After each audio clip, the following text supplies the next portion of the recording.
Assalamualaikum warahmatullahi wabarakatuh. Kelompok kami akan menjelaskan tentang siklus keuangan perusahaan jasa tahap laporan. Apa sih laporan keuangan perusahaan jasa itu? Berdasarkan standar akuntansi keuangan atau SAK, laporan keuangan dapat mengidentifikasi secara lengkap dan jelas mengenai informasi yang ada pada suatu perusahaan. Tentunya laporan atau informasi keuangan. Nah, laporan keuangan ini meliputi beberapa hal. Yang pertama, laporan laba rugi. Yang kedua, laporan perubahan modal atau ekuitas. Yang ketiga, neraca atau laporan posisi keuangan. Yang keempat, ada laporan arus kas. Ada beberapa tujuan dari laporan keuangan pada perusahaan jasa. Yang pertama, menyajikan semua informasi yang berkaitan dengan posisi keuangan suatu perusahaan. Yang kedua, sebagai kebutuhan informasi bersama. Yang ketiga, untuk mengukur apa yang telah dicapai oleh jajaran manajemen. Nah, laporan keuangan perusahaan jasa yang pertama yaitu ada laporan laba rugi. Apa sih laporan laba rugi? Laporan laba rugi adalah laporan yang menyajikan seluruh pendapatan dan beban perusahaan dalam satu periode akuntansi. Laporan laba rugi ini dibuat di akhir periode suatu perusahaan. Laporan ini berfungsi untuk melihat performa suatu perusahaan selama satu periode. Nah, adapun komponen dalam laporan laba rugi ini, yang pertama pendapatan, yang kedua adalah beban perusahaan atau beban suatu perusahaan. Dalam penyusunan laporan laba rugi terdiri dari dua metode. Yang pertama, metode single step atau bentuk satu tahap. Yang kedua yaitu multi step atau yang disebut bentuk bertahap. Apa sih single step atau bentuk satu tahap ini? Bentuk laporan laba rugi jenis ini adalah menjumlahkan semua pendapatan dan seluruh beban yang ada.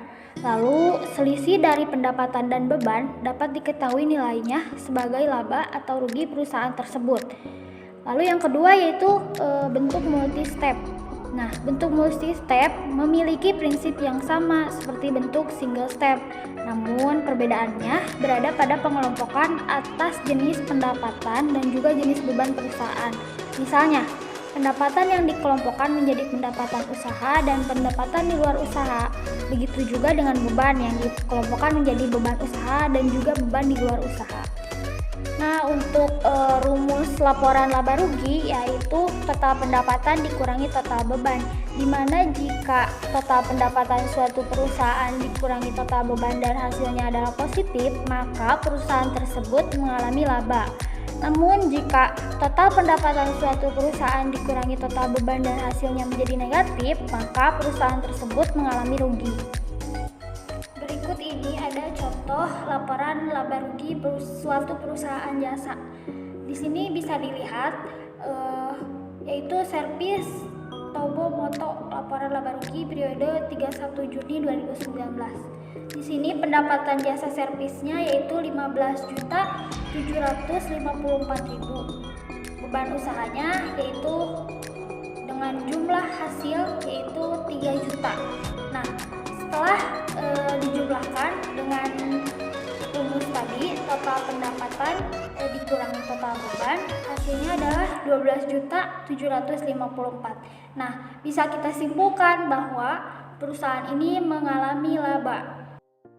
Assalamualaikum warahmatullahi wabarakatuh. Saya Nida Fadilah Ditja yang menerangkan materi laporan perubahan modal. Laporan perubahan modal ialah salah satu dari laporan keuangan yang menyajikan informasi tentang perubahan modal pada perusahaan. Akibat dari segala kegiatan pokok operasi perusahaan pada suatu periode akuntansi tertentu. Laporan ini dapat disusun setelah menyusun neraca lajur atau kertas kerja dan laporan laba rugi karena sumber data dari laporan ini terkait dengan laba bersih atau rugi bersih yang berasal dari laporan laba rugi. Laporan perubahan modal dibutuhkan untuk dapat menerangkan kondisi modal yang sebenarnya dan juga mengetahui dana yang dihasilkan sepanjang satu periode akuntansi. Ini rumus untuk mencari laba, yaitu modal akhir sama dengan modal awal ditambah laba bersih dikurang price. Dan untuk mencari rugi, yaitu modal akhir sama dengan modal awal dikurangi rugi bersih ditambah price. Tujuan laporan perubahan modal untuk bisa mengikhtisarkan aktiva pembayaran dan suatu investasi dan juga dana yang dihasilkan sepanjang satu periode akuntansi. Komponen penyusun laporan perubahan modal. 1. Ada modal awal. Modal awal ini adalah sebuah modal pada awal tahun. Kedua, ada tambahan investasi pemilik, yakni suatu setoran modal yang asalnya dari pemilik dalam satu periode akuntansi. Ketiga, ada perolehan laba atau rugi, yakni suatu hasil laba bersih maupun rugi bersih perusahaan dalam satu periode akuntansi. Yang keempat, ada pengambilan pribadi atau price, yakni sebuah pengambilan uang yang digunakan untuk kepentingan pribadi dari pemilik perusahaan dalam satu periode akuntansi. Yang kelima, ada modal akhir. Neraca atau dalam bahasa Inggrisnya balance sheet atau laporan posisi keuangan adalah satu bagian keuangan yang menjadi sebuah acuan untuk mengambil tindakan bisnis. Suatu neraca dapat menggambarkan bagaimana posisi keuangan dari perusahaan yang dihasilkan dalam satu periode akuntansi. Adapun unsur-unsur yang harus ada di dalam neraca yaitu meliputi aset, kemudian kewajiban atau liabilitas, dan modal atau ekuitas. Oke, sebelum saya lanjut ke dalam materi selanjutnya, saya akan menjelaskan beberapa komponen yang ada di dalam neraca. Apa sajakah itu? Mari simak penjelasan berikut ini. Oke, kas dan setara kas. Kas dan setara kas adalah investasi perusahaan yang bersifat liquid, berjangka pendek, serta investasi yang dapat dirubah menjadi kas tanpa terkena risiko perubahan nilai yang signifikan. Kas dan setara kas terdiri atas 3, yaitu kas, yang kedua adalah kas di bank, dan terakhir adalah deposito, bukan despacito ya. Oke, selanjutnya ada piutang usaha. Komponen ini mencatat piutang atas penjualan yang timbul dari kegiatan bisnis seperti penjualan tiket contohnya, atau penjualan dokumen dan lain sebagainya. Nah, yang terakhir ada laporan arus kas atau statement of cash flow. Nah, apa sih laporan arus kas ini? Laporan arus kas adalah laporan keuangan perusahaan yang berisi sumber beserta penggunaannya atau kas. Nah, laporan arus kas ini terdiri dari 3 komponen. Yang pertama, kas dari aktivitas operasional, yaitu kas yang berasal dari kegiatan utama perusahaan. Contohnya hutang dagang, pembayaran gaji karyawan. Nah, yang kedua ada kas dari aktivitas investasi. Kas dari aktivitas investasi ini adalah kas yang berhubungan dengan perolehan atau penjualan akibat tetap. Nah, yang ketiga ini adalah kas dari aktivitas pendanaan. Nah, kas ini yang berhubungan dengan penambahan atau pengurangan modal perusahaan. Berbeda dengan 3 jenis laporan keuangan perusahaan lainnya, yaitu laporan laba rugi, laporan perubahan modal, dan juga laporan neraca. Penyusunan laporan arus kas memerlukan pemahaman yang lebih dibandingkan yang lainnya. Nah, adapun metode laporan arus kas, yaitu metode langsung dan metode tidak langsung.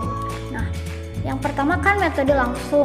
Dalam metode langsung ini menghasilkan informasi yang berguna dalam mengestimasi arus kas masa depan yang tidak dapat dihasilkan dengan metode tidak langsung. Selain itu, metode langsung memperlihatkan penerimaan dan pengeluaran kas operasi. Hal ini sejalan dengan tujuan laporan arus kas, yaitu untuk menyajikan informasi tentang penerimaan kas dan pengeluaran kas dibandingkan dengan metode tidak langsung yang tidak melaporkan penerimaan dan pengeluaran kas. Yang kedua ada metode tidak langsung.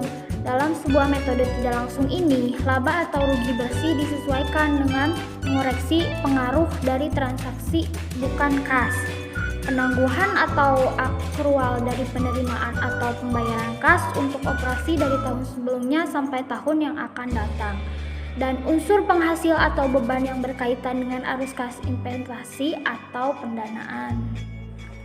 Nah, adapun sumber data laporan arus kas ini yaitu data informasi yang dibutuhkan untuk menyusun laporan arus kas adalah dari neraca periode yang sebelumnya dan periode yang bersangkutan dan laporan laba rugi pada periode yang bersangkutan. Nah, jadi sumber data laporan arus kas ini dari neraca dan laporan laba rugi pada periode tersebut. Adapun manfaat dari laporan arus kas yaitu diantaranya adalah mengetahui posisi uang kas masuk atau cash inflow dan uang kas keluar atau cash outflow dalam periode akuntansi. Nah, jadi laporan arus kas adalah alat indikator posisi kas di masa yang akan datang. Nah, menilai kecermatan atas taksiran arus kas yang telah dibuat sebelumnya. Manfaat lainnya juga adalah bagi pengguna pelaporan. Nah, melalui laporan arus kas, pengguna informasi laporan tentu dapat mengetahui likuiditas